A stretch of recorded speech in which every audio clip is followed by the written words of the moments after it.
নমস্কাৰ সকলোকে, মই পৰিয়ে মোৰ অন্য এটি ভিডিঅ'লৈ আপোনালোক সকলোকে স্বাগতম জনাইছোঁ। আৰু আজি ওলাইছোঁ ৰাতিপুৱাই ধুনুক লৈ হস্পিটেললৈকে। মানে তাৰ গাটো বহুত বেছি বেয়া, আজি 5-6 দিনমানৰ বেছি হ'ল।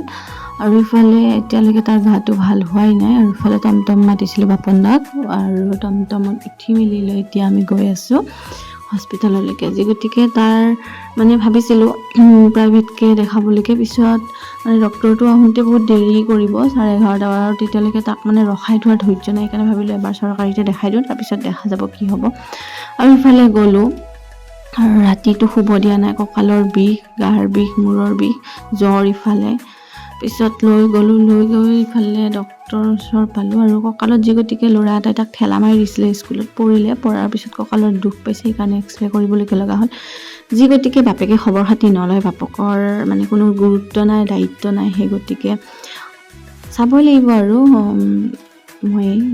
মই যেতিয়া চব তাৰ সেইকাৰণে। আৰু ইফালে ভাইটিয়েতো আহিছিলে লগতে, আৰু ইফালে আহিলোঁ। আহি তাৰ জ্বৰটো থকা দেখা পাই চেলাইন আনিলে, সৰু পেৰাচিটামলৰ বটল এটা দিছিলে চেলাইনৰ।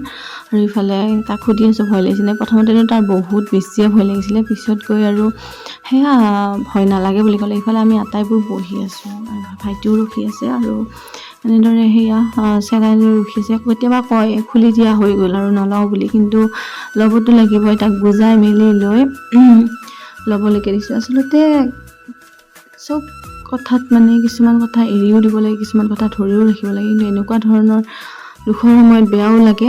আৰু ইফালে তাক হস্পিটেলৰ পৰা লৈ আহিলোঁ, আৰু সন্ধিয়া আহি বোলে আম খায়। আৰু সেয়া আম সি নিজে কাটিম বুলি ক'লে। ইফালে চেলাইন লৈ হাতখন মানে ভালদৰে বিষত দাঙিবও পৰা নাই, আম কাটি মেলি লৈ খায়। তো মোৰ ভিডিঅ'টো আজিলৈকে ইমানেই আছিলে। নতুন এটা ভিডিঅ'ত লগ পোৱাৰ আশাৰে আজিলৈ বাই বাই।